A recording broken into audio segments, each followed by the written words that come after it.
हाँ जी, good morning, सुप्रभात। ठीक ठाक हो सारे? अच्छे हो? चलो, पिछली क्लास में हमने पढ़ा था ब्रह्मपुत्र रिवर सिस्टम। उससे आगे आज बात करेंगे हम नीचे वाला जो आपका साउथ इंडिया है उसकी बात करेंगे। यानी कि नॉर्थ के हमने माउंटेन्स भी पढ़ लिए हैं और नॉर्थ की हमने रिवर्स भी पढ़ लिए हैं। नॉर्थ में एक ही माउंटेन्स है जनाब, क्या नाम है? हिमालय है। और नदियां कौन सी है? 3 मुख्य बड़ी नदियां हैं, इंडस, गंगा और ब्रह्मपुत्र, तीनों ही हमने पढ़ लिए। आज बात करेंगे दक्षिण भारत की, या प्रायद्वीप भारत बोल सकते हैं।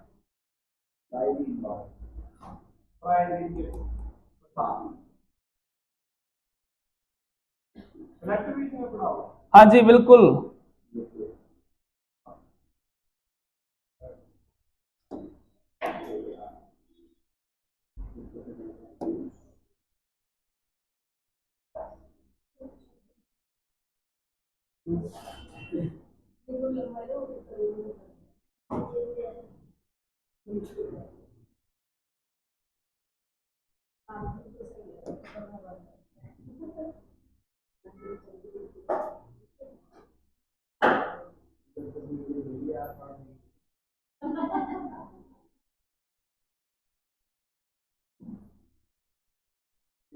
चलिए जी, चल जाएगा काम, ठीक है।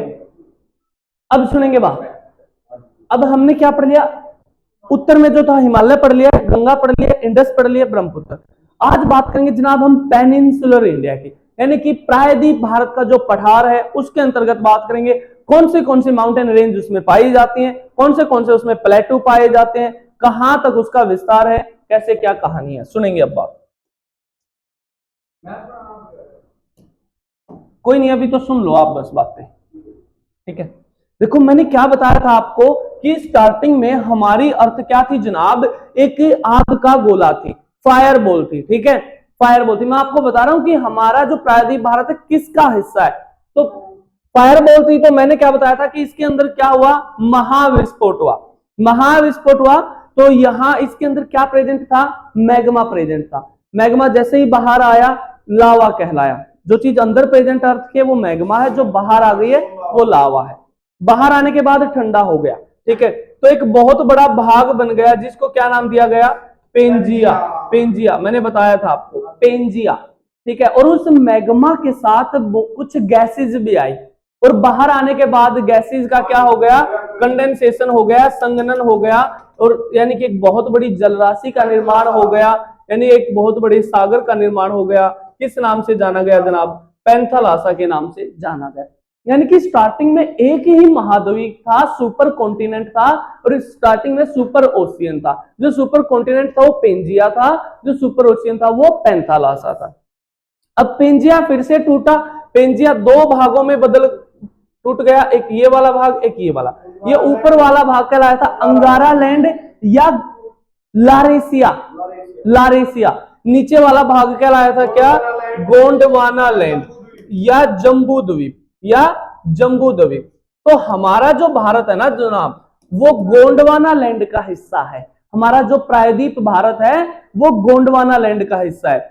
एक्चुअल में हमारा भारत पहले यहां तक का ही था, इससे नीचे तक का ही इंडिया प्रेजेंट था। ऊपर का जो बना है ना, या ये तो क्या था? तिथिस सागर था। ये तो अभी बना है, मात्र 2 करोड़ साल पहले। मैंने बताया आपको हिमालय विश्व का सबसे नया पर्वत है, ठीक है। तो यहां तक का भारत था पहले, जिसको किस नाम से जाना जाता था? प्रायद्वीप भारत के नाम से जाना जाता था। और इस गोंडवाना लैंड के अंतर्गत जनाब महाद्वीप कौन से आते थे? देखो, साउथ अमेरिका आएगा, अफ्रीका आएगा, उसके बाद यहाँ पे नीचे ये आएगा अंटार्कटिका आएगा, और ऑस्ट्रेलिया आएगा। और हमारा भारत यहाँ अफ्रीका से सट था, अफ्रीका से लगा हुआ था। ऊपर वाले में नॉर्थ अमेरिका आएगा, यूरोप आएगा, एशिया आएगा, ठीक है बात। ये आएंगे। तो हमारा भारत, डायरेक्ट क्वेश्चन पूछा जाता है कि प्रायद्वीप भारत किसका हिस्सा है? गोंडवाना लैंड का हिस्सा है। किस महाद्वीप से सटा हुआ था? अफ्रीका महाद्वीप से सटा हुआ था। तो हमारी प्लेटें ना गति करती रहती हैं, ये मैग्मा के ऊपर तैरती रहती हैं, जो ये कॉन्टिनेंट होते हैं, महाद्वीप। तो हमारा भारत इससे टूटा, हमारी इंडियन प्लेट, और ऐसे प्रवाहित हुई, उत्तर पूर्व की ओर प्रवाहित हुई। ठीक है, तो अब जानेंगे, कर दो इसको इरेज। ये तो मैंने वैसे भी बता दिया था आपको पहले। ठीक है, अब सुनेंगे बात। अब ये नीचे का भारत है, ये कहलाया प्रायद्वीप भारत। अब जनाब, प्रायद्वीप का मतलब क्या होता है? एक ऐसा भूभाग जिसके तीनों ओर पानी हो, क्या कहलाता है? प्रायद्वीप कहलाता है। ठीक है, याद रह जाएगी, डेफिनेशन लिखने की तो आवश्यकता नहीं है। यानी कि प्रायद्वीप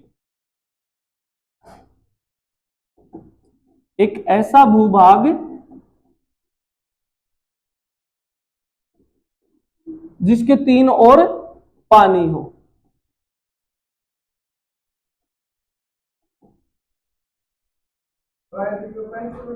हाँ जी,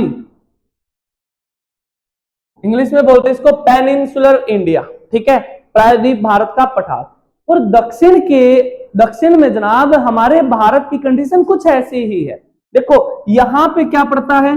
बे ऑफ बंगाल पड़ता है, बे ऑफ बंगाल पड़ता है। यहां पे क्या पड़ता है जनाब? अरेबियन सी पड़ता है, अरेबियन सी पड़ता है। और यहां पे क्या पड़ेगा जनाब? इंडियन ओशियन पड़ेगा, यानी कि हिंद महासागर पड़ेगा। तो बताओ, तीनों ओर जल हो गया। तो इसीलिए जो हमारा दक्षिण भारत है, साउथ इंडिया, उसको किस नाम से जाना जाता है? प्रायद्वीप भारत के नाम से जाना जाता है। ठीक है, अब बात आई जनाब, इस प्रायद्वीप भारत के अंदर कौन सी माउंटेन रेंज हैं, कौन से प्लेटू हैं, कौन से हमने पढ़ने हैं। ठीक है, उसके बारे में बात करेंगे। ठीक है, अब जानेंगे। देखो, अब ये भारत की यहाँ पे ईस्ट डायरेक्शन है जनाब। ठीक है, ये यहाँ पे वेस्ट डायरेक्शन है। ठीक है, ऊपर नॉर्थ है, नीचे साउथ है। तो इसमें यहां से चलते हैं। सबसे पहले तो यहां पे एक रेंज पाई जाएगी, ये रेंज पाई जाएगी। हाँ जी, इसका नाम क्या है? अरावली रेंज है। क्या नाम है? अरावली रेंज है। ठीक है, अरावली रेंज कहां पे इसका ज्यादातर विस्तार? राजस्थान राज्य के अंदर इसका सबसे ज्यादातर विस्तार है। ठीक है, 80% जो इसका विस्तार है राजस्थान के अंदर है। अब अरावली से नीचे यहां पे पाया जाएगा जनाब मालवा प्लेटू, मालवा का पठार। ठीक है, ये कहां पे है? ज्यादातर इसका भाग मध्य प्रदेश के अंदर है। ठीक है, उसके बाद फिर यहां पे पाया जाएगा जनाब मालवा से नीचे ये एक रेंज पाई जाएगी, ये एक रेंज पाई जाएगी जो उत्तर भारत को दक्षिण भारत से अलग करेगी। इसका नाम है जनाब विंध्य पर्वत श्रृंखला, विंध्य पर्वत श्रृंखला। ठीक है, विंध्य रेंज है जी, हाँ विंध्याचल भी बोलते हैं, या विंध्य पर्वत श्रृंखला बोल लो। ठीक है, अब विंध्या से नीचे यहां पे एक रिवर बहेगी जो अपनी रिफ्ट वैली में बहती है, जिसका नाम क्या है? Narmada, Narmada rift valley. ठीक है, अब नर्मदा से नीचे, ये तो मैं ना आपको मोटी मोटी लोकेशन बता रहा हूं, उसके बाद एक एक को डिस्कस करेंगे। ठीक है, अभी तो सिर्फ आपको बता रहा हूं कि यहाँ पे कौन सी रेंज है। अब नर्मदा से नीचे यहाँ पे एक रेंज और आएगी, ये वाली, इसका नाम क्या है जनाब? सतपुड़ा। क्या नाम है? सतपुड़ा रेंज। ठीक है, और सतपुड़ा से भी नीचे दक्षिण में फिर से एक रिवर बहेगी अपनी रिफ्ट वैली में, जिसका नाम क्या है? तापी नदी। क्या नाम है? तापी नदी। ठीक है, उसके बाद तो हमने अरावली पढ़ना है, मालवा पढ़ना है, विंध्याचल पढ़ना है, सतपुड़ा पढ़ना है, नर्मदा तापी पढ़नी है। उसके बाद ये देखो इधर ईस्ट है, ईस्ट है, तो ये जो रेंज है ना, ये ईस्टर्न घाट माउंटेन है भारत का। क्या नाम है? ईस्टर्न घाट माउंटेन। ठीक है, दोनों तरफ रिवर्स जाएंगे ना? हाँ जी, बिल्कुल सारी पढ़ाई जाएंगी आपको रिवर्स। एक्चुअल में क्या है, दक्षिण भारत की नदियों को है ना सुविधा की दृष्टि से फिर से दो भागों में बांटा है। क्या? एक तो पूर्व की ओर बहने वाली नदियां, एक पश्चिम की ओर बहने वाली नदियां। या तो ऐसे बोल लो जनाब, या ऐसे बोल लो बंगाल की खाड़ी में गिरने वाली नदियां, या अरब सागर में गिरने वाली नदियां, या फिर ऐसे बोल लो पूर्वी घाट की ओर बहने वाली नदियां, या ऐसे बोल लो पश्चिमी घाट की ओर बहने वाली नदियां। ठीक है, कैसे भी इनको क्लासिफाई कर सकते हैं। ठीक है, दो भागों में बांटा गया।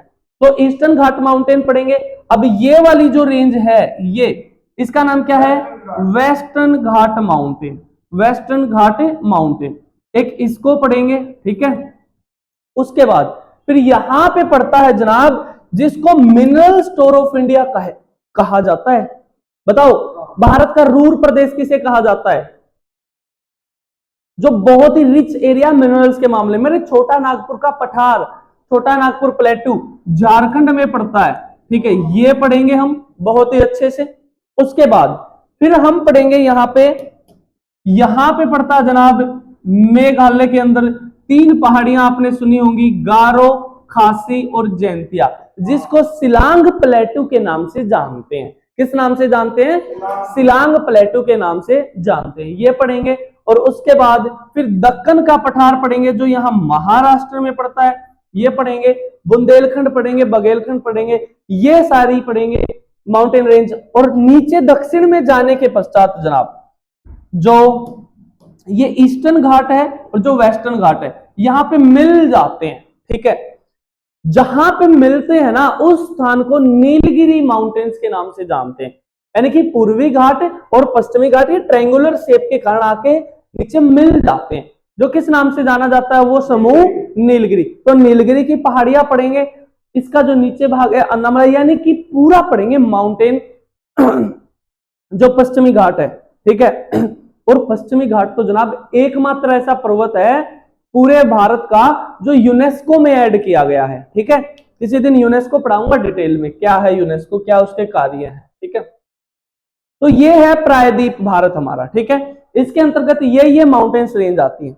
अब अगर मैं इसको शब्दों में बताऊं तो कैसे लिखोगे कि हमारे प्रायद्वीप भारत के उत्तर पश्चिम में अरावली रेंज है, उत्तर पश्चिम में अरावली पर्वत श्रृंखला देखी जाती है, ठीक है भाई, ये उत्तर पश्चिम है, ठीक है। उसके बाद और अगर पूछ ले उत्तर पूर्व में, मेघालय के अंदर शिलांग प्लेटू तक इसका विस्तार है। यहां पे ना लेकिन बीच में एक गैप आ गया है जनाब, ठीक है। यहां पे इसमें वेस्ट बंगाल के अंदर एक पहाड़ी पाई जाती है राजमहल, ठीक है। तो इस गैप को बोलते हैं राजमहल गारो गैप।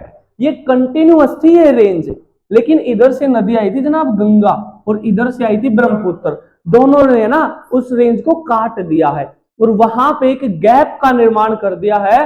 तो उस गैप का नाम है, इधर वाली पहाड़ी का नाम राजमहल, इसका नाम है गारो। तो राजमहल गारो गैप के नाम से जानते हैं।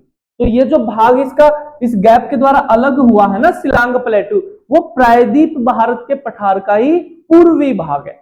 यानी कि हमारा प्रायद्वीप भारत पूर्व में कहां तक फैला है? मेघालय के अंदर, ठीक है, शिलांग प्लेटू तक, और उत्तर पश्चिम में अरावली रेंज तक। और दक्षिण में जनाब जो हमारा लास्ट पॉइंट है ना, भारत की मुख्य भूमिका बोला है मैंने, कन्याकुमारी तक इसका विस्तार देखा गया है, ठीक है। बात ये हमारे प्रायद्वीप भारत के लास्ट पॉइंट है। पश्चिम में ये है, पूर्व में ये है और दक्षिण में ये है।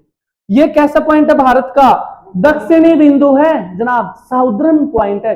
और अगर साउदर्न मोस्ट पूछ ले तो नहीं जनाब, इंदिरा पॉइंट, इंदिरा कोल ऊपर था आपका लद्दाख के अंदर, इंदिरा पॉइंट नीचे पड़ता है कहां पर? ग्रेट निकोबार, ग्रेट निकोबार, याद रखा करो चीजों को, ठीक है। ग्रेट निकोबार जिसका नाम क्या है? पिगमिलियन पॉइंट या पार्सन पॉइंट, ठीक है।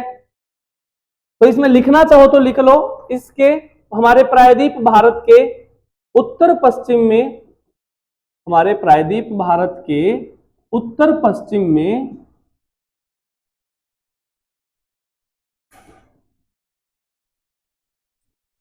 अरावली पर्वत श्रृंखला है, अरावली पर्वत श्रृंखला है।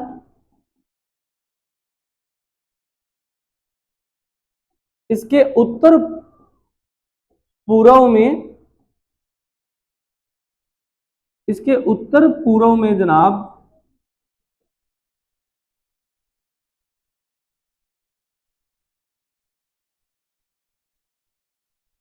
राजमहल, ये वेस्ट बंगाल के अंदर पड़ती है पहाड़ी, राजमहल पहाड़ी व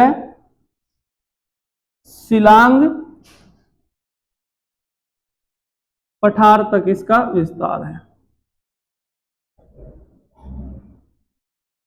शिलांग पठार विस्तृत है, ठीक है, ये लिख लो। उसके बाद फिर इसमें लिखेंगे एक पॉइंट और, दक्षिण में यह है, या ऐसे लिख लो, दक्षिण में इसका विस्तार कन्याकुमारी तक है।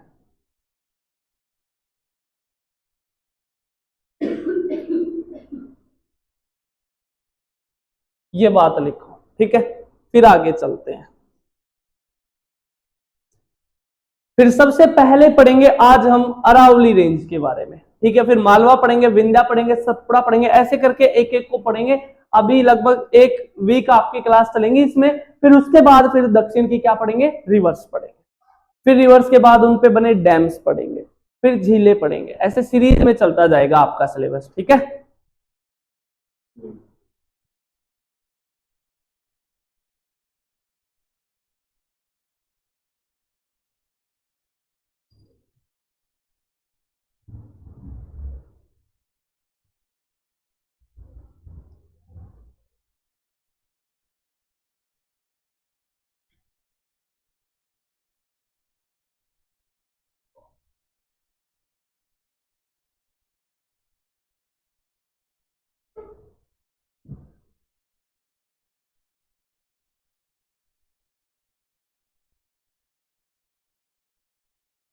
चलिए जनाब, अब बात करते हैं अरावली रेंज की। हेडिंग लगा लो, अरावली पर्वत श्रृंखला, ठीक है। अरावली रेंज,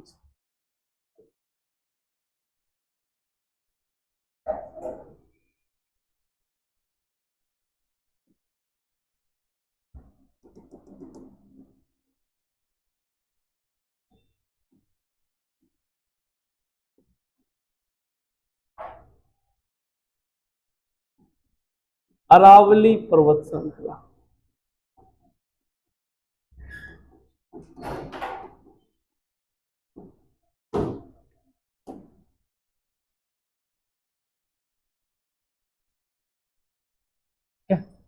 एक बार मैप भी बना लेते हैं इधर।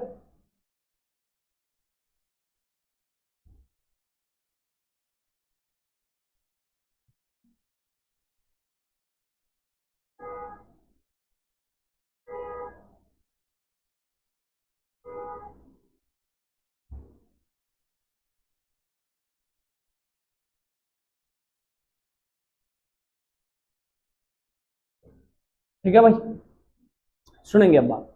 अब जो अरावली रेंज है इसका विस्तार देखेंगे यहां से, ये गुजरात राज्य है, राजस्थान, ऐसे है बिल्कुल अरावली रेंज जैसी मैंने बनाई है, बिल्कुल एज इट इज है, आगे की तरफ ऐसे झुकी है जनाब। अब बात करूं मैं अरावली के बारे में, सबसे पहले तो अरावली जो पर्वत श्रृंखला है, आज के दिन कैसी पर्वत श्रृंखला है, बहुत प्राचीन पर्वत श्रृंखला है। वैसे अरावली अरावली है ना, पूरे संसार की सबसे प्राचीनतम पर्वत श्रृंखला है, ठीक है, सबसे पुरानी है, एंशियंट माउंटेन रेंज है, ठीक है, ऐसा माना जाता है जी। हाँ बिल्कुल, तभी तो इसको अभी अवशिष्ट पर्वत के नाम से जाना जाता है। ऐसा माना जाता है कि कभी प्राचीन समय में बहुत पहले, लगभग 60 से 70 करोड़ साल पुरानी है अरावली रेंज, ठीक है। प्री कैम्ब्रियन काल में इसका निर्माण हुआ है। तो अरावली रेंज जनाब, ऐसा माना जाता है उस टाइम पे इसकी जो चोटी थी, इसके जो पहाड़ थे, कभी माउंट एवरेस्ट से भी ऊंचे थे। माउंट एवरेस्ट तो अभी बनी है मात्र 2 से 3 करोड़ साल पहले, लेकिन इसके पहाड़ माउंट एवरेस्ट से भी ऊंचे थे। लेकिन लगातार इसका क्या होता गया जनाब, इरोजन होता गया, ठीक है। इसका क्या होता गया, इरोजन होता गया, इसकी वेदरिंग होती गई, यानी कि इसका अपक्षय होता गया और इसका अपर्दन होता गया, ठीक है। यह शब्द सुना होगा आपने, अपक्षय और अपर्दन, सुने हैं या नहीं ज्योग्राफी के अंदर, ठीक है। इसको बोलते हैं वेदरिंग, ठीक है, और इसको बोलते हैं क्या, इरोजन। क्या फर्क है जनाब दोनों के अंदर, वेदरिंग और इरोजन में क्या फर्क है, अपक्षय और अपर्दन में?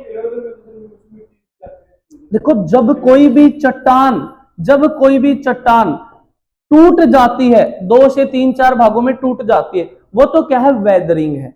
लेकिन जब वो टूटा हुआ भाग अपने स्थान से क्या हो जाए जनाब, डिस्प्लेस हो जाए, वो क्या कहलाता है, इरोजन कहलाता है।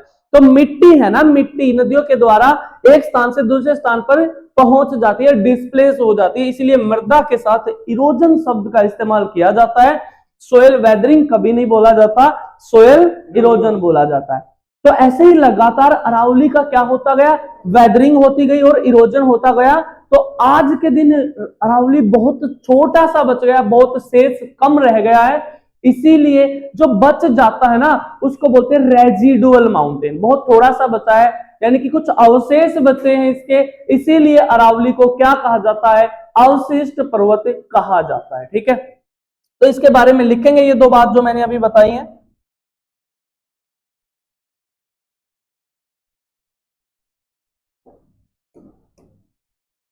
अरावली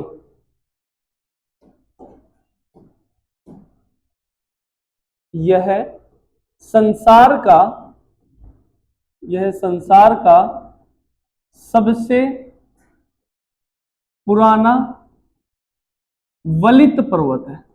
ठीक है, वलित समझते हो ना आप, मैंने हिमालय पढ़ाया था तब बताया था वलन क्या होते हैं, जब प्लेटें टकराती तो उसमें फोल्ड पड़ जाते हैं, वलन। ठीक है, फोल्डिंग। तो यह संसार का सबसे पुराना वलित पर्वत है। It is the oldest folding mountain of world. It is the oldest folding mountain of world. ठीक है, लेकिन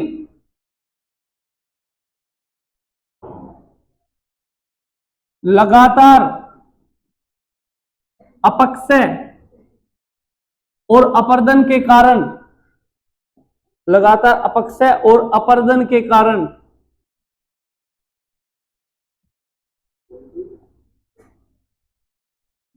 यह बहुत, लेकिन लगातार अपक्षय और अपर्दन के कारण यह बहुत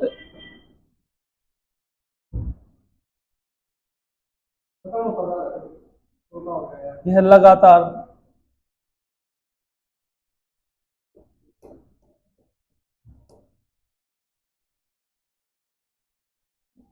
कम होता जा रहा है।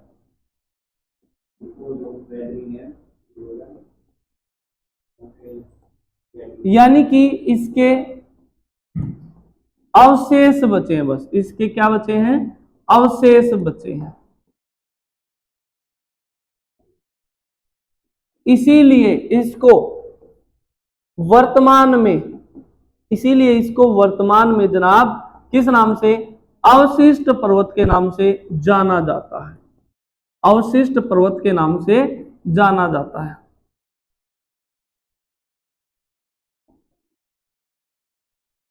अवशिष्ट पर्वत को बोलते हैं इंग्लिश में क्या, रेजिडुअल माउंटेन।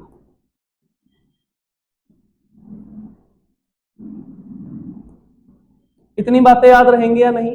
ठीक है, उसके बाद और लिख लो एक बात, अरावली का मतलब क्या होता है जनाब?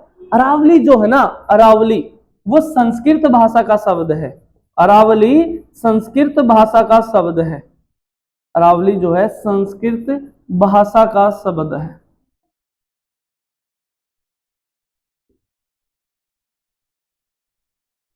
जिसका मतलब क्या है, इसका मतलब है, इसका मतलब है जनाब पर्वतों की माला, पर्वतों की माला, जिसको इंग्लिश में बोलते हैं line of peaks, line of peaks, चोटियों की माला, पर्वतों की नहीं, चोटियों की माला।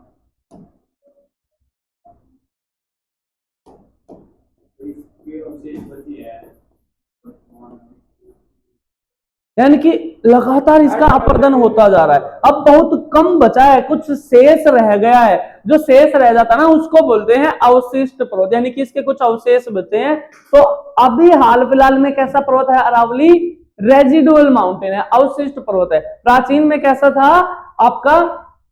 सबसे पुराना वलित पर्वत था। ठीक है, बहुत ऊंचा था अरावली कभी, ठीक है, प्राचीन समय में। आज के अंदर इसका लगातार अपक्षय इरोजन हो रहा है, और वैसे भी यहाँ पे माइनिंग का कार्य बहुत चलता है जनाब। आपने देखा होगा जो पत्थर वगैरह हैं लेने जाते हैं, जब मकान वगैरह बनाते हैं तो कहाँ पे?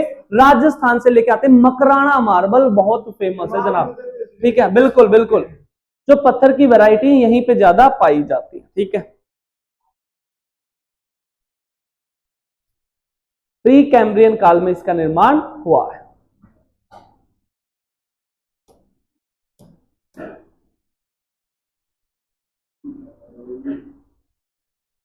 लिख लिया ये,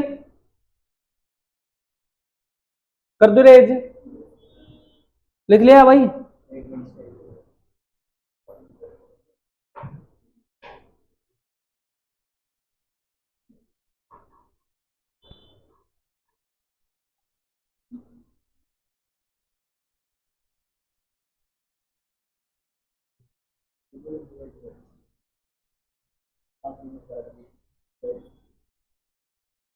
कर दो रेज, चलो जी।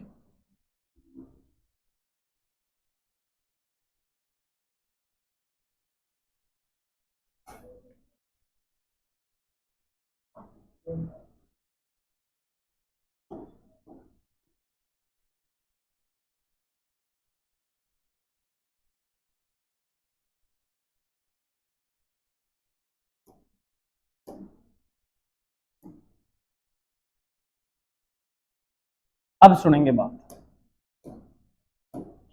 अब बात करते हैं इसका विस्तार कहां से लेकर कहां तक यह फैला है, कितने किलोमीटर इसकी लंबाई है, कहां पर इसको किस नाम से जाना जाता है। सबसे पहले बात करते हैं इसके विस्तार की। ठीक है, इसका विस्तार कहां कहां पे फैला है जनाब। ठीक है, तो इसके विस्तार की अगर मैं बात करूं तो गुजरात से इसका विस्तार शुरू हो जाता है, गुजरात से। ठीक है, उसके बाद गुजरात के बाद यह जाता है कहां पर, राजस्थान के अंदर इसका विस्तार देखा जाता है। और राजस्थान के बाद इसका विस्तार देखा जाता है कहां, हरियाणा के अंदर इसका विस्तार देखा जाता है। और हरियाणा के बाद दिल्ली के अंदर जनाब इसका विस्तार देखा जाता है। यानी कि 4 राज्यों में यह फैला है, गुजरात में, राजस्थान में, हरियाणा में और दिल्ली में। अब जनाब इसकी लंबाई की अगर मैं बात करूं ना, लंबाई की बात करूं तो 800 किलोमीटर के दायरे में इन 4 राज्यों में इसका विस्तार देखा गया है। अब बात करूं कि गुजरात में कहां से शुरू होता है और दिल्ली में कहां तक जाता है, तो गुजरात में शुरू होता है ये अहमदाबाद के समीप, यहां लिख देता हूं, अहमदाबाद के समीप। गुजरात की राजधानी गांधीनगर है ना, ठीक है, वहां पे गुजरात के अंदर फेमस शहर है अहमदाबाद। अहमदाबाद के समीप यहां पर खेड़ाबरम नाम की जगह है, खेड़ाबरम, खेड़ाबरम नाम की जगह पर यहां पर पालनपुर क्या है, कस्बा है, पालनपुर क्या है, कस्बा है। और पालनपुर कस्बे के समीप यहां पर एक पहाड़ी पड़ती है जिसका नाम है जनाब गिरनार हिल्स। गिरनार हिल्स से यह शुरू होता है। ठीक है, तो अहमदाबाद के समीप पालनपुर कस्बा है, खेड़ाब्रम नाम की जगह पर गिरनार हिल से अरावली शुरू हो जाता है। ठीक है, उसके बाद में लिखेंगे। ठीक है, सिर्फ जान लो अभी, ठीक है, बाद में लिख लेना, ठीक है, वरना चीजें समझ नहीं आएंगी। उसके बाद फिर राजस्थान में एंट्री करता है। राजस्थान है ना जनाब बहुत बड़ा राज्य है। ठीक है, क्षेत्रफल में भारत का सबसे बड़ा राज्य राजस्थान। और मैंने बताया कि हमारा देश है ना बायोडाइवर्सिटी का देश है, जैव विविधता बहुत पाई जाती है हमारे देश के अंदर। आप ही देख लो ना, 20-20, 25-25 किलोमीटर के दायरे पे हमारी बोलियां बदल जाती है, हमारी भाषा बदल जाती है, रहन सहन बदल जाता है, खान पान बदल जाता है, वेशभूषा बदल जाती है। तो राजस्थान तो बहुत बड़ा राज्य है। तो राजस्थान के अंदर इसको अलग अलग जगह पर अलग अलग नामों से जाना जाता है। तो वे क्या है, वे बहुत इंपॉर्टेंट है, पूछी गई है कई बार डायरेक्ट। एक तो उदयपुर के समीप अलग नाम से जाना जाता है। एक इसके बाद अलवर के समीप अलग नाम से जाना जाता है। ठीक है, उदयपुर के समीप किस नाम से जाना जाता है, जरगा पहाड़ी के नाम से जाना जाता है, जरगा पहाड़ी के नाम से जाना जाता है। अलवर के समीप किस नाम से, हर्षनाथ पहाड़ी के नाम से, हर्षनाथ पहाड़ी के नाम से। ठीक है, उसके बाद फिर और 2 जगह अलग नाम से जाना जाता है राजस्थान के अंदर ही। ठीक है, अलवर के समीप हर्षनाथ पहाड़ी, उसके बाद एक जगह और है टोडगढ़, टोडगढ़ के समीप इसको मारवाड़ी कुल्फी आपने खाई होगी, खाई है या नहीं?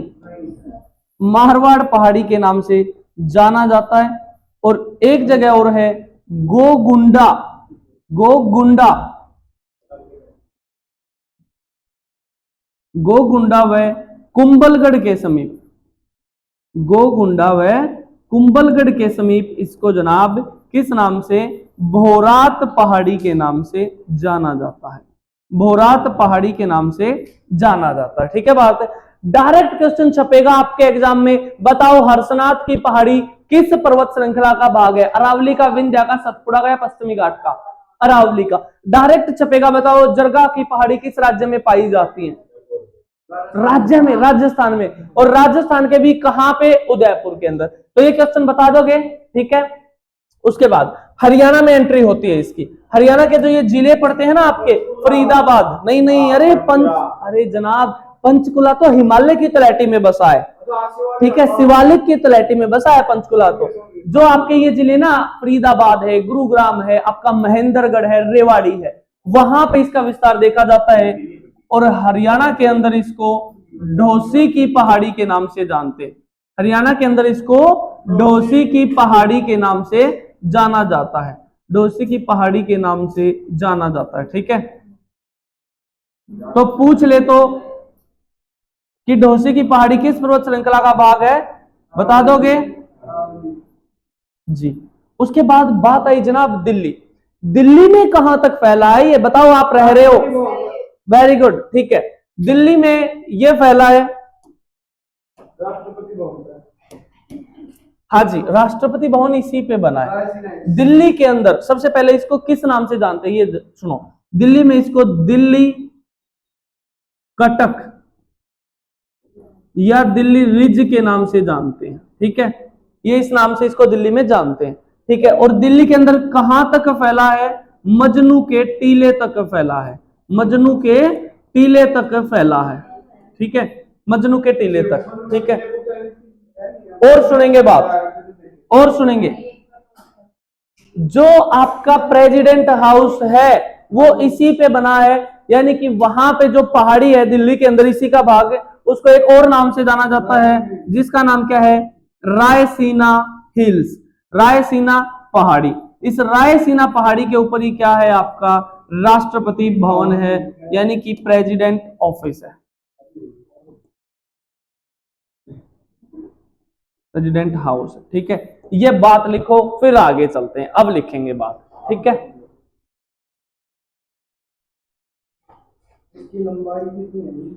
800 किलोमीटर के दायरे में विस्तृत है। ठीक है,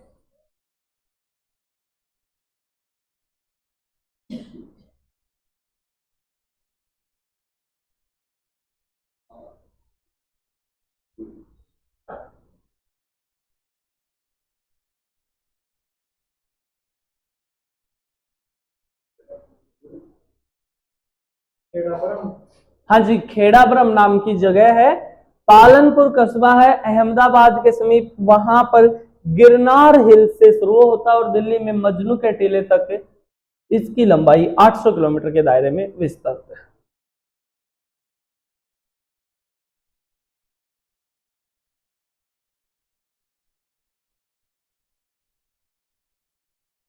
लिखेंगे इसका 80% जो विस्तार है ना, वो राजस्थान में देखा जाता है। ठीक है, 80% विस्तार इसका राजस्थान के अंदर पाया जाता है। ठीक है,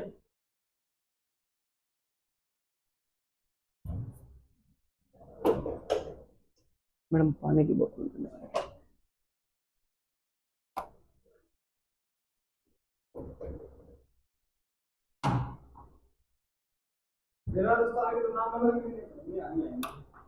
देख लो आप कैसे एडजस्ट कर रहे हो। पानी पी रहे हो कोई?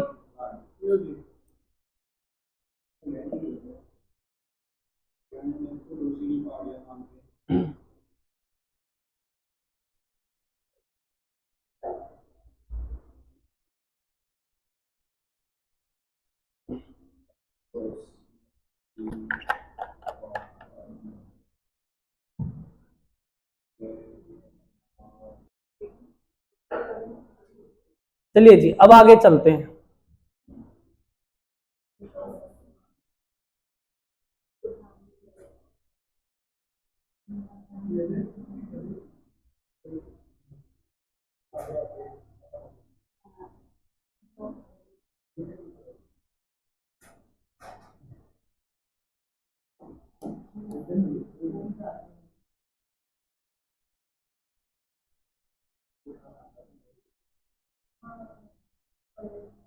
सुनेंगे अब बात, ठीक है। अब है ना, अरावली के अंदर कुछ प्रसिद्ध पर्यटक स्थल पाए जाते हैं, ठीक है, वे आपसे पूछे जाते हैं, ठीक है। क्या क्या है प्रसिद्ध पर्यटक स्थल, लिखेंगे। यहां पे कुछ प्रसिद्ध पर्यटक स्थल पाए, हाँ जी, अरावली के प्रसिद्ध पर्यटक स्थल पाए जाते हैं, ठीक है। सबसे पहले तो यहां पे माउंट आबू, सुना है नाम? यहां पे ब्रह्म कुमारी संस्थान का मुख्यालय भी है, ठीक है। माउंट आबू चोटी पाई जाती है, और माउंट आबू पर ही, इस पर लिखेंगे, इस पर अरावली की, इस पर अरावली की सबसे ऊंची चोटी गुरु शिखर पाई जाती है। अरावली की सबसे ऊंची चोटी गुरु शिखर पाई जाती है।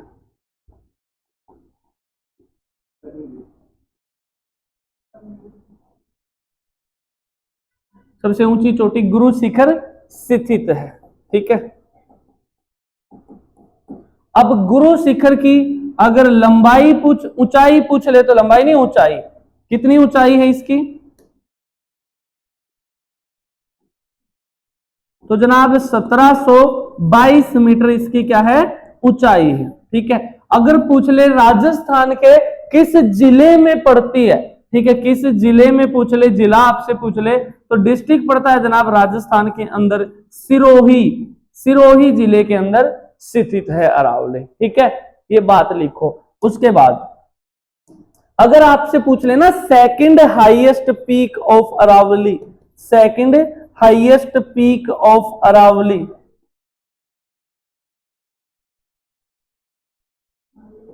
तो उसका नाम है जनाब शेरगढ़। क्या नाम है? शेरगढ़। कितनी है ऊंचाई? 1597 मीटर, 1597 मीटर। अगर इसका भी जिला पूछ ले तो सिरोही डिस्ट्रिक्ट में ही पड़ती है ये भी, ठीक है। ये बातें लिखो, फिर आगे चलते हैं, ठीक है।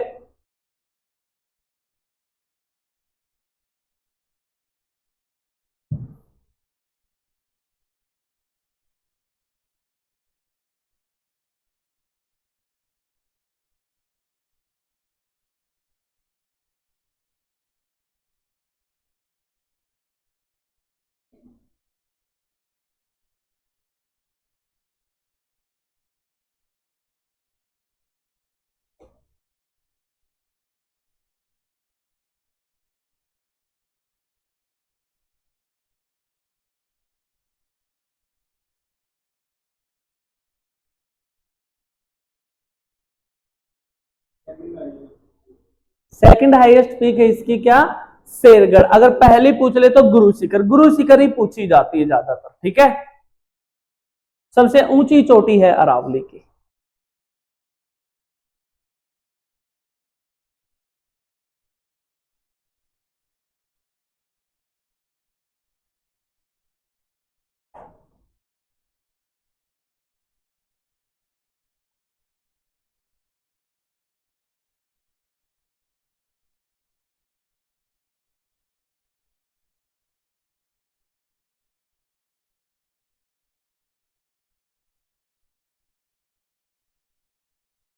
लिख लिया भाई?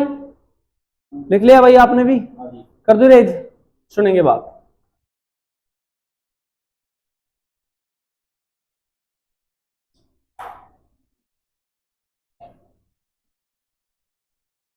अब इसमें जो सेकंड हिल स्टेशन है, एक बहुत ही फेमस मंदिर है जिसका नाम क्या है?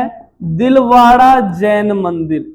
दिलवाड़ा जैन मंदिर बहुत ही फेमस मंदिर है, ठीक है। किस धर्म का है? जैन धर्म से रिलेटेड है दिलवाड़ा जैन मंदिर, ठीक है, बहुत ही फेमस है। उसके बाद जनाब और क्या फेमस है यहाँ पे? हिल स्टेशन की बात करूं तो आपने सुना होगा हल्दी घाटी। हल्दी घाटी कहां पे स्थित है? यहीं पे राजस्थान में अरावली रेंज के अंतर्गत आती है जनाब। हल्दी घाटी कहा ना युद्ध हुआ था, आपने इतिहास में सुना होगा, ठीक है। किस किस के बीच में हुआ था? अकबर की सेना, अकबर की सेना और महाराणा प्रताप के बीच में हुआ था। अकबर की सेना और महाराणा प्रताप के बीच में हुआ था। और जनाब अकबर की सेना का ना नेतृत्व किया था किसने? नेतृत्व किया था किसने? मान सिंह ने। अकबर की सेना का नेतृत्व किया था किसने? मान सिंह ने। और ये युद्ध हुआ कब है जनाब? ये तारीख याद रख लो, क्या पता आपसे पूछ ले। 18 जून 1576 को ये युद्ध हुआ है। ये बात और लिखो, फिर आगे चलते हैं, ठीक है।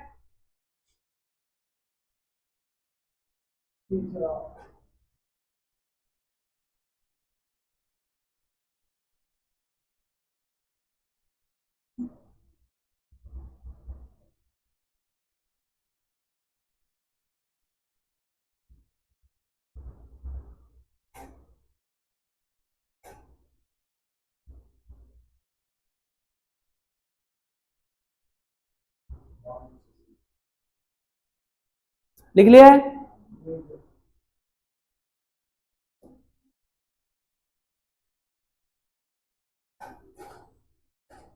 अब लिखेंगे यहां और क्या पाए जाते हैं जनाब? यहां पे यहां के ना फोर्ट्स बहुत इंपॉर्टेंट है, राजस्थान के किले बहुत इंपॉर्टेंट है, ठीक है। तो यहां के किले इंपॉर्टेंट है, ये भी प्रसिद्ध पर्यटक स्थल है। फोर्ट्स कहां कहां के?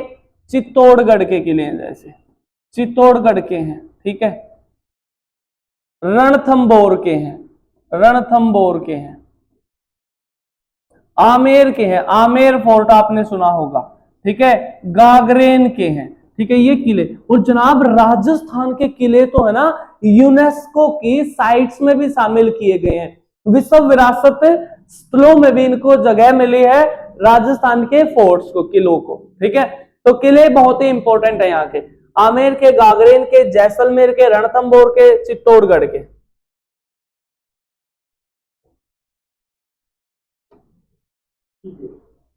ठीक है बात, लिख लोगे? उसके बाद तो ये है अरावली के बारे में। अब वैसे आपसे अरावली से और भी कैसे कुछ क्वेश्चन पूछ सकता है, वैसे सुन लो, लिखने की आवश्यकता नहीं है, सुनेंगे। ये है मान लो अरावली। अब ये अरावली है, एक बार मैं इसको इरेज कर देता हूं,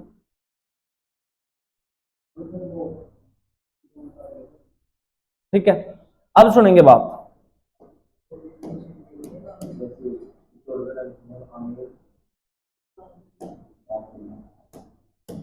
सुनेंगे बात। ये है बिल्कुल अरावली एज इट इज, यानी कि राजस्थान को इसने दो भागों में बांटा है। एक ये आगे वाला राजस्थान है जनाब, ये वाला, और एक ये पीछे वाला राजस्थान है, ये वाला, ठीक है। ये वाला राजस्थान, ये वाला, ठीक है, जो मैंने रेड से लिखा है। अब ये राजस्थान के अंदर जनाब जलवायु विभाजक का कार्य करता है, जलवायु विभाजक का कार्य करता है। कैसे? जो ये आगे का राजस्थान है, यहां पे तो बारिश हो जाती है, जो इससे पीछे है यहां पे पड़ता जनाब थार का डेजर्ट, थार का मरुस्थल। तो इसीलिए इस वाले भाग को तो बोला जाता है क्या? Arid region. किस नाम से जाना जाता है? Arid region. और इस वाले भाग को जाना जाता है semi arid region, semi arid region. यानी कि ये तो क्या है आपका? शुष्क क्षेत्र है, बिल्कुल। कैसा है? शुष्क क्षेत्र है। और ये कैसा है आपका? बिल्कुल यह आपका अर्ध शुष्क क्षेत्र है, अर्ध शुष्क क्षेत्र है, ठीक है। अब कैसे बांटा है इसने? वैसे सुन लो बात, जब मानसून पढ़ाऊंगा ना तब पढ़ाऊंगा बहुत ही अच्छे से, अभी सिर्फ वैसे सुन लो। जब मानसून आती है ना हमारे यहाँ केरल से एंट्री करती है, 2 जून को केरल के मालाबार तट पे मानसून का आगमन हो जाता है।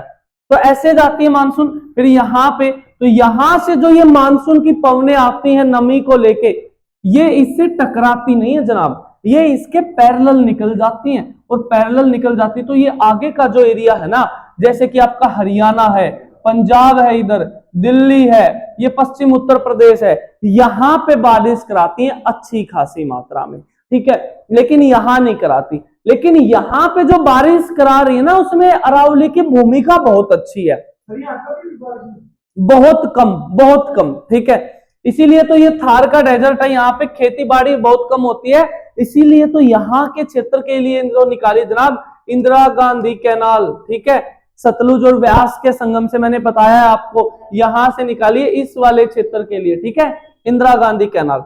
अब बात आई कि अरावली जो ये बारिश कराता ना, अरावली के पीछे जो थार का डेजर्ट है उसके कारण होती है। थार के डेजर्ट बारिश से हरियाणा, पंजाब, दिल्ली, यूपी में कराता है, लेकिन राजस्थान के अंदर नहीं कराता। क्यों नहीं कराता, सुनेंगे बात।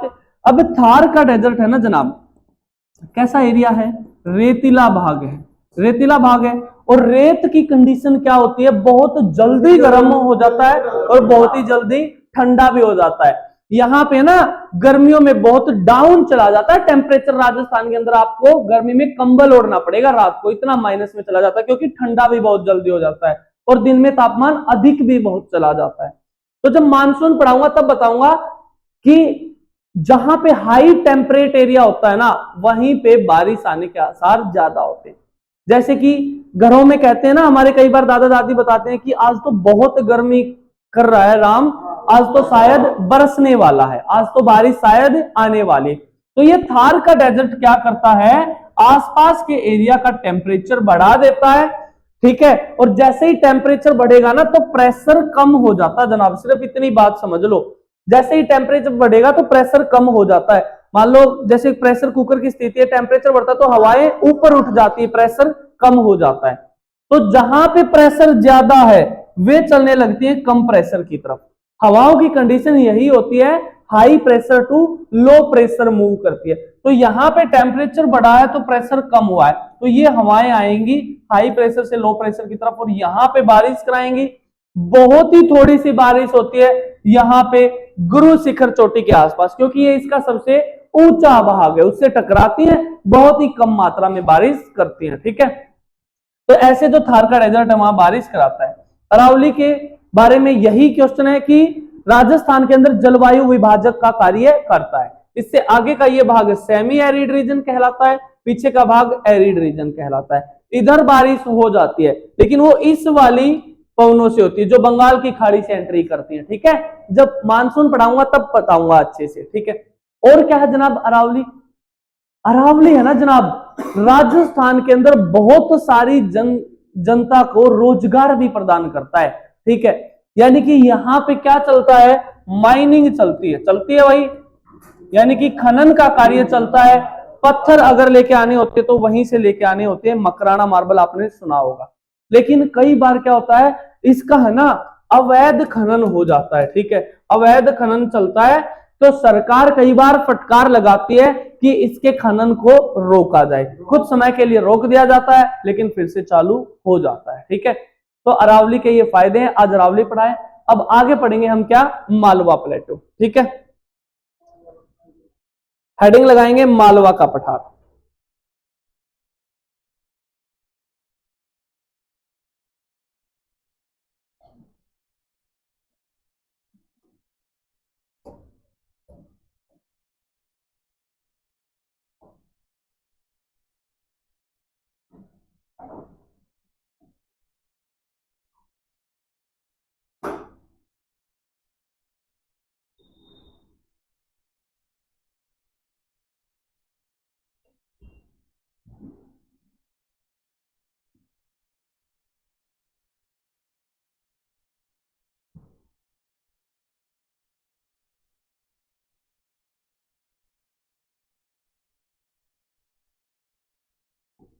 मालवा प्लेटो,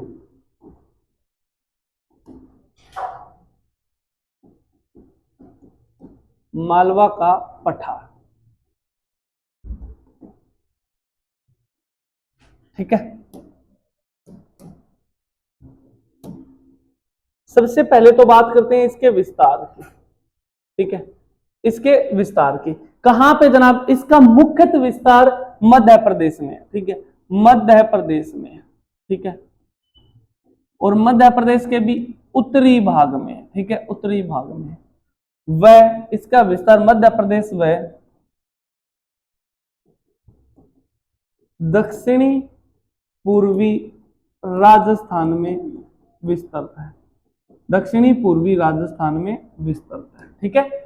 अब इसका मालवा के प्लेटू का, ठीक है। अब मालवा के प्लेटू का निर्माण ज्वालामुखी प्रक्रिया से हुआ है, ठीक है।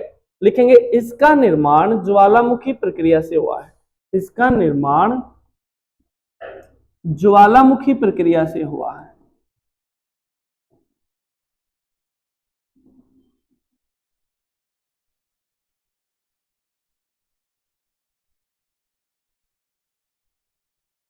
इंग्लिश में ऐसे लिखेंगे, it formed by volcanic process या वोल्केनिक इरप्शन, ठीक है। अब कैसे है, कैसे हुआ, सुन लो ये प्रोसेस पूरी। मान लो एक चीज प्रेजेंट है अर्थ के अंदर जिसका नाम क्या है, मैग्मा। मैग्मा क्या है, इनसाइड द अर्थ है, इनसाइड द अर्थ है।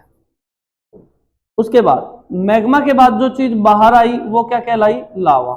ये क्या है, आउटसाइड द अर्थ है, आउटसाइड द अर्थ है। अब इस लावा का फिर से क्या हुआ जनाब, इसकी लगातार क्या हुई, इसकी वेदरिंग हुई और क्या हुआ, इसका इरोजन हुआ, ठीक है।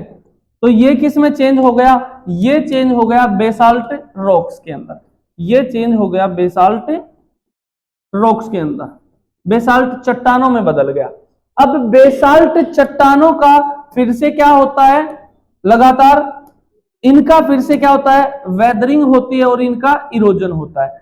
जब इसके भी फिर से वेदरिंग होती है तो जनाब ये बदल जाती है किसमें, ये बदल जाती है किसमें, ब्लैक सोयल में, किसमें, ब्लैक सोयल में। तो मालवा के पठार पे काली मिट्टी पाई जाती है और इस काली मिट्टी पे ही जनाब क्या उगाया जाता है, यहां पे लिख देता हूं, सफेद सोना उगाया जाता है, सफेद सोना उगाया जाता है, जिसको क्या कहते हैं, कपास कहते हैं, या इसको क्या बोलते हैं, कॉटन उगाई जाती है, ठीक है। तो डायरेक्ट क्वेश्चन पूछेगा आपसे, सफेद सोना या कपास की खेती ज्यादातर कहां की जाती है, मालवा के प्लेटू पे, या पूछ लेगा मालवा के प्लेटू पे कौन सी खेती की जाती है, कपास की खेती की जाती है, लिखेंगे ये बात।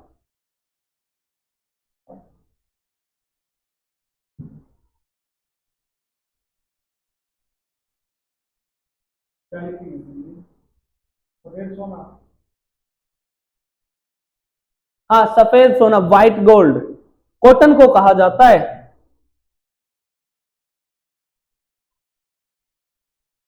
ये वो प्रोसेस है पूरी, जैसे इसका निर्माण हुआ है, मैग्मा अंदर प्रेजेंट है, बाहर आया लावा, लावा का फिर से इरोजन हुआ, पूछ लेता है कई बार, ठीक है। लिखना चाहो लिख लो, वरना छोड़ भी सकते हो।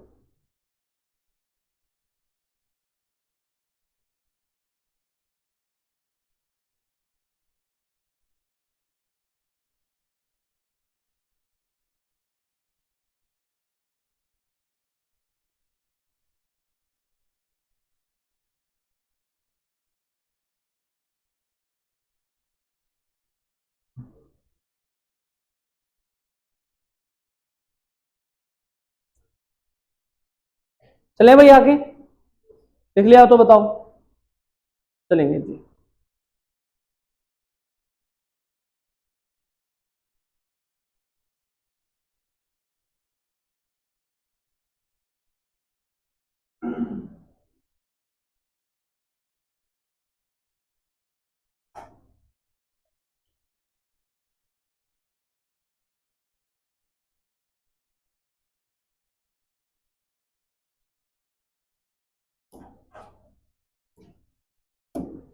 अब लिखेंगे इसका ढलान, इसका ढलान उत्तर की ओर है, उत्तर की ओर है। कैसे पता चला भाई उत्तर की ओर है, क्योंकि इससे नदियां निकली थी, चंबल सिंध बेतवा केन, क्योंकि इससे निकली नदियां, इससे निकली नदियां, नदियां कौन सी थी, चंबल, सिंध, बेतवा, केन, और भी लिख लो एक दो, पार्वती भी थी, धसान भी थी, धसान, और एक काली सिंध भी थी।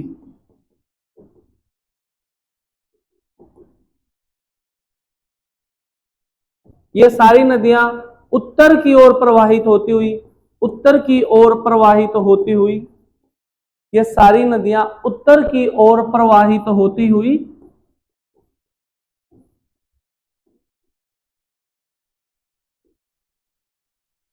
यमुना नदी में जा मिलती हैं, यमुना नदी में जा मिलती हैं। ठीक है, तो डायरेक्ट क्वेश्चन पूछेगा आपसे कि चंबल, सिंध, बेतवा, केन किस प्लेटू से निकलती है? मालवा के प्लेटू से निकलती है। ठीक है, लिखो ये बात।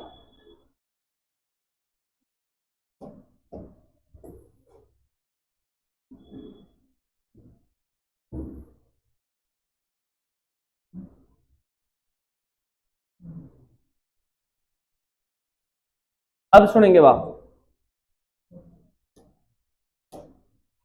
अब यहां की जो मुख्य नदी है ना इसकी जनाब, वो चंबल है। वो कैसी नदी है? चंबल नदी। अब सुनेंगे बात। अब मान लो ये है मालवा का प्लेटू, ये है मालवा का प्लेटू, और चंबल नदी ने क्या कर दिया है, इस मालवा के प्लेटू को ऐसे जगह जगह से काट दिया है, जगह जगह से काट दिया, यानी कि इसके अंदर खड्डे से बना दिए हैं, जिसको किस नाम से जाना जाता है? यहां पर चंबल नदी ने अवनाली का अपरदन किया है। अवनाली का अपरदन, मालवा के प्लेटू पर चंबल नदी ने अवनाली का अपरदन किया है, अवनाली का अपरदन किया है, जिसको क्या बोलते हैं? हिंदी के अंदर महाखड्ड बोलते हैं, महाखड्ड बोलते हैं, या इसको बोलते हैं इंग्लिश में बैड लैंड। ठीक है, बैड लैंड बोलते हैं, या रेवाइंस बोलते हैं, रेवाइंस। ठीक है, यानी कि यहां पर चंबल नदी जानी जाती है, चंबल नदी जानी जाती है ये गुली इरोजन के लिए, गुली इरोजन, गुली इरोजन के लिए जानी जाती है। ये क्वेश्चन पूछा गया है आपसे कि चंबल नदी किस प्रकार के इरोजन के लिए जानी जाती है? गुली इरोजन। कहां पे करती है? मालवा के प्लेट्यू को। निर्माण करती है बैडलैंड का, रवाइंस का, या महाखड़ का।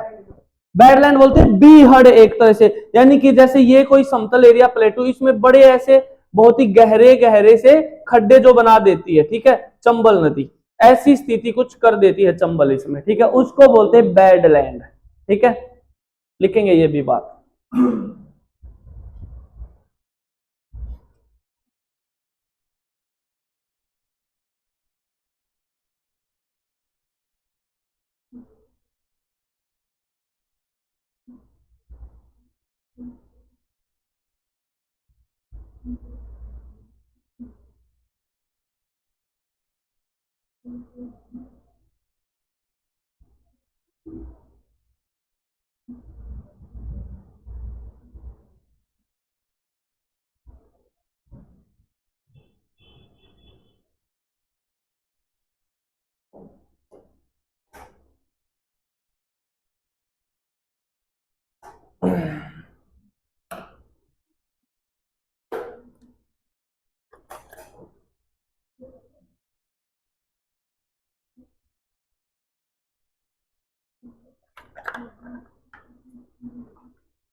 वे आपके साथ एक और आती थी, वे नहीं आई आज?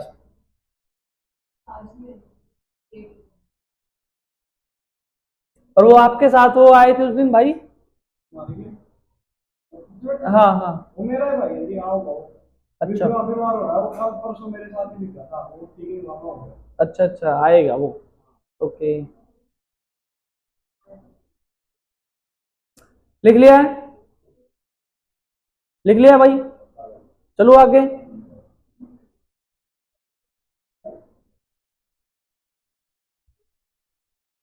चलेंगे।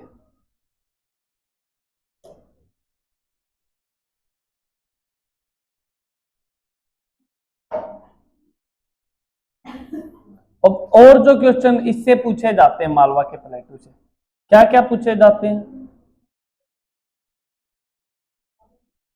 अब मालवा के प्लेटू को जनाब, मालवा के प्लेटू को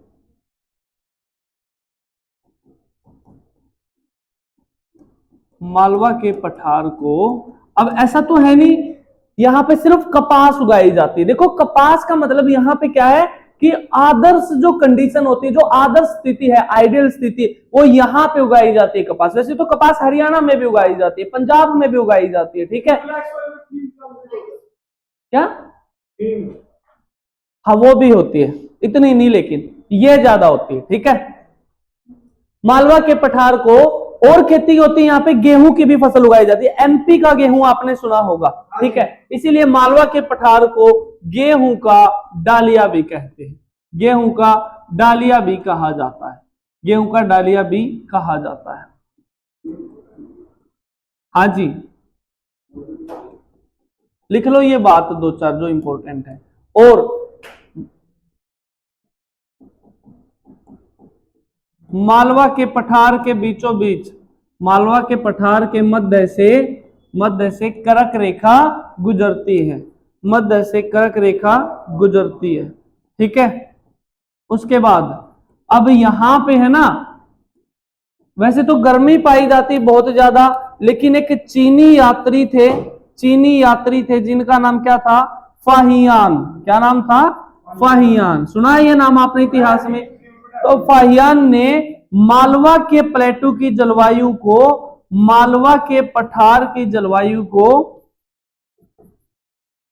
मालवा के पठार की जलवायु को विश्व की श्रेष्ठतम जलवायु बताया है, श्रेष्ठतम जलवायु कहा है। श्रेष्ठतम का मतलब है इन्होंने यहाँ की जलवायु को सम जलवायु कहा है, ट्रॉपिकल क्लाइमेट कहा है। यानी कि यहाँ पे गर्मी में ना तो अधिक गर्मी है और सर्दी में ना ही अधिक सर्दी है, हालांकि यहाँ पे गर्मी पड़ती है बहुत ही अच्छी, ठीक है। क्या है? लिखो लिखो जल्दी। चीनी यात्री फाहियान ने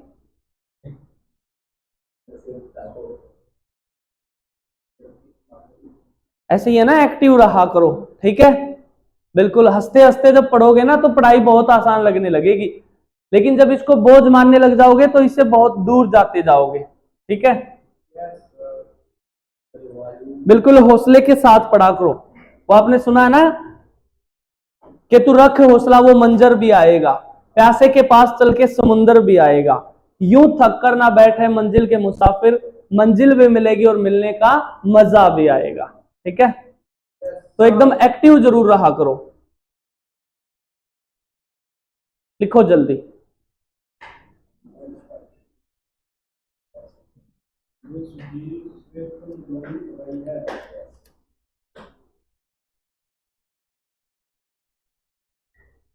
कर दो रेज, लिख लिया भाई। अब लिखेंगे इसकी सबसे ऊंची चोटी कौन सी है? मालवा के प्लेटू की, मालवा के प्लेटू की हाईएस्ट पीक, हाईएस्ट पीक, ठीक है, जिसका नाम है श्रृंगार। श्रृंगार इसकी सबसे ऊंची चोटी है, ठीक है। हाईएस्ट पीक क्या है? मालवा की सबसे ऊंची चोटी।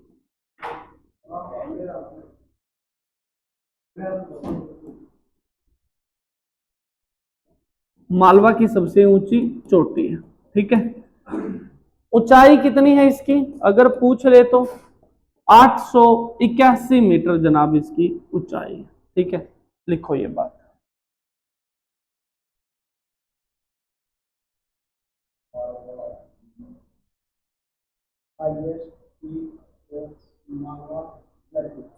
हाँ जी, हाईएस्ट पीक ऑफ मालवा प्लेटू।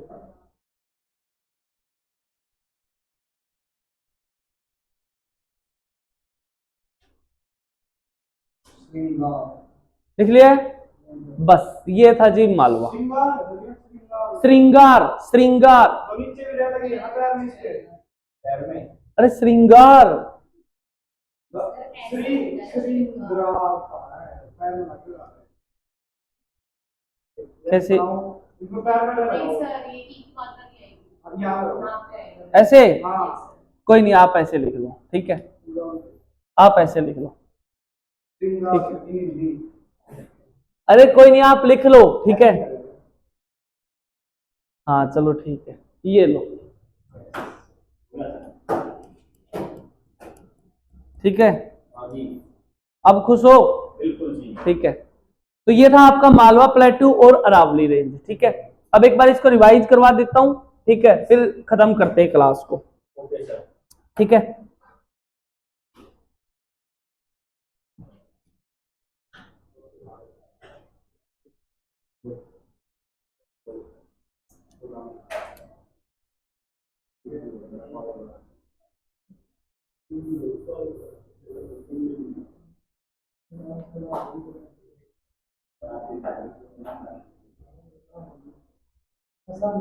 सुनेंगे बात, सिर्फ 5 मिनट रिवाइज करते हैं क्लास, जितना भी मैंने पढ़ाया फिर खत्म करते हैं। आज हमने बात की प्रायद्वीप भारत की। प्रायद्वीप क्या है? प्रायद्वीप का मतलब है जनाब एक ऐसा भूभाग जिसके तीनों ओर पानी हो, प्रायद्वीप कहलाता है। और दक्षिण में भारत की स्थिति कुछ ऐसी है, पूर्व में बंगाल की खाड़ी है, पश्चिम में अरेबियन सी है, दक्षिण में इंडियन ओशियन है, ठीक है बात है।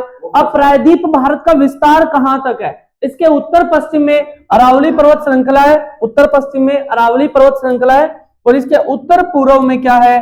यहां पर सिलांग प्लेटू तक इसका विस्तार देखा गया है, और दक्षिण में कन्याकुमारी तक इसका विस्तार देखा गया है प्रायद्वीप भारत का। अब इसके अंतर्गत कौन सी माउंटेनियस रेंज आई? अरावली आया है, उसके बाद मालवा प्लेटू आया है, फिर विंध्य है, फिर नर्मदा भ्रंश घाटी है, फिर सतपुड़ा है, तापी और नर्मदा के बीच में ये तापी है, ठीक है, तापी। उसके बाद फिर ये ईस्टर्न घाट माउंटेन है जो पूर्व में है, जो पश्चिम में वो वेस्टर्न घाट माउंटेन है। यहाँ झारखंड में छोटा नागपुर का प्लेटू है, और यहाँ पे क्या है? ये सिलांग प्लेटू है। और कुछ अलग से भी पठार है, जैसे दक्कन का पठार है, बुंदेलखंड का है, बघेलखंड का, ये सारे इसी के अंतर्गत आते हैं। तो आज हमने बात की है किसकी? अरावली रेंज की बात की है। किसकी बात की है? आज हमने अरावली पर्वत श्रृंखला की बात की है। अरावली पर्वत श्रृंखला विश्व की सबसे प्राचीन पर्वत श्रृंखला है, फोल्डिंग माउंटेन है, विश्व का सबसे पुराना। लेकिन लगातार इरोजन और वेदरिंग के कारण इसका कम रह गया, ये इसके सिर्फ अवशेष बचे हैं, इसीलिए इसको आज रेजिडुअल माउंटेन के नाम से जाना जाता है अरावली को। इसका मुख्यतः विस्तार राजस्थान के अंदर है, लेकिन कहां से शुरू होता है? गुजरात से, अहमदाबाद के समीप पालनपुर कस्बा है, वहां पे गिरनार हिल से शुरू होता है, फिर राजस्थान में एंट्री है, फिर हरियाणा में एंट्री है, फिर उसके बाद दिल्ली में एंट्री है। राजस्थान के अंदर जनाब इसको अलग अलग स्थानों पर अलग अलग नामों से जाना जाता है। उदयपुर के समीप जरगा पहाड़ी, अलवर के समीप हर्षनाथ पहाड़ी, तोड़गढ़ के समीप मारवाड़ पहाड़ी, और गोगुंडा व कुंभलगढ़ के समीप बोरात पहाड़ी के नाम से इसको जाना जाता है। बात करें हरियाणा के अंदर इसको किस नाम से जाना जाता है? डोसे की पहाड़ी के नाम से जाना जाता है। और दिल्ली में मजनू के टीले तक विस्तृत है, जो ऑनलाइन बैठे हुए भी सुन रहे होंगे शायद सारी बातें, ठीक है। जल्दी आप भी नोट्स बना लो अपने कॉपी निकाल के, ठीक है। आपसे ही बात कर रहा हूं मैं, सुन रहा है ना? तू सुन रहा है, पता है मेरे को सुन रहा है, ठीक है, ठीक है, जिसने हेडफोन लगा रखे और सुन रहा है। तो हरियाणा के अंदर ढोसी की पहाड़ी के नाम से जाना जाता है, और दिल्ली में मजनू के टीले तक विस्तृत है। रायसीना हिल्स इसी का भाग है, जिसपे प्रेसिडेंट ऑफिस बना हुआ, प्रेसिडेंट हाउस बना हुआ है, और इसको दिल्ली में दिल्ली कटक या दिल्ली रिज के नाम से जानते हैं। और जनाब फिर बात की थी हमने प्रसिद्ध पर्यटक स्थल अरावली के, क्या थे? दिलवाड़ा जैन मंदिर था, माउंट आबू था, माउंट आबू पे सबसे ऊंची चोटी गुरु शिखर है, शेरगढ़ डिस्ट्रिक्ट में पड़ती है, 1722 मीटर ऊंचाई है। दूसरी ऊंची चोटी आपकी शेरगढ़ है, ठीक है, और पहली गुरु शिखर है। और शेरगढ़ की ऊंचाई 1597 मीटर है, वो भी सिरोही डिस्ट्रिक्ट में पड़ती है। फिर यहीं पे हल्दी घाटी है, हल्दी घाटी का युद्ध हुआ था महाराणा प्रताप और अकबर की सेना के बीच में 18 जून 1576 को, ठीक है। और अकबर की सेना का नेतृत्व किया था मान सिंह ने। और यहीं पे बहुत ही फेमस क्या है? फोर्ट्स हैं, आमेर के, गागरेन के, चित्तौड़गढ़ के, रणथंभौर के, जैसलमेर के किले हैं।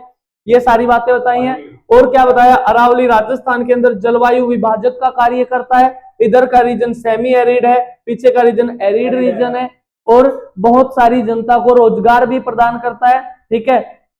मकराना मार्बल जो कलकत्ता के अंदर जो विक्टोरिया हाउस है, बहुत सारे इमारतें अरावली के पत्थरों से बनी हुई हैं। ठीक है, तो ये बात है अरावली की, हमने बात की। मतलब क्या था अरावली का? संस्कृत भाषा का शब्द है जिसका मतलब क्या था? लाइन ऑफ पिक्स, चोटियों की माला। ठीक है, उसके बाद फिर बात की हमने मालवा के प्लेटू की।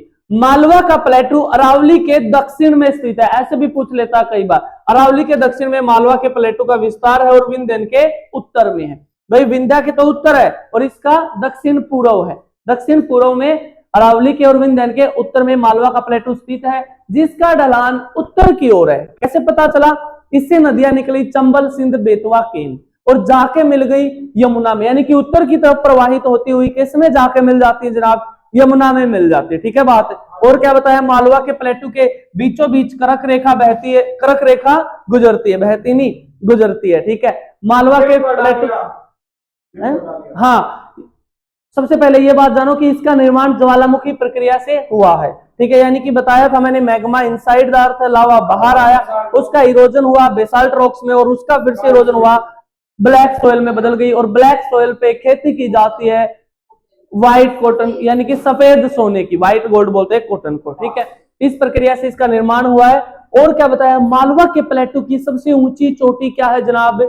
श्रृंगार है, 881 मीटर है। और मालवा के पठार की जलवायु को चीनी यात्री फाहियान ने विश्व की सम जलवायु बताया है, अर्थात सर्वश्रेष्ठ जलवायु बताया है। और मालवा के प्लेटू को गेहूं के डालिये के नाम से भी जाना जाता है, याद रह जाएगी बात। और क्या बताया है मालवा के प्लेटू के अंतर्गत? बस यही बात। हाँ जी, हाईएस्ट पीक बता दी है, श्रृंगार है। ठीक है, तो आज ये हमने पढ़ा है। तो आज की बातें यहीं तक रखते हैं, बाकी बातें कल करेंगे, सेम टाइम सेम जगह अगले दिन। ऑनलाइन वाले भी आ जाना, ऑफलाइन वाले भी आ जाना और हमेशा ही मेहनत करते रहो। मैं तो आ ही जाऊंगा। ठीक है, वो सुना है ना आपने, उस दिन भी बताया था मैंने, ना पूछो कि मेरी मंजिल कहाँ है, ना पूछो कि मेरी मंजिल कहाँ है, अभी तो मैंने सफर का इरादा किया है, ना हारूंगा हौसला उम्र भर, ये मैंने खुद से वादा किया है, ये मैंने खुद से वादा किया है। ठीक है भाई, तो आज की बातें यहीं तक। जय हिंद, जय भारत, वंदे मातरम।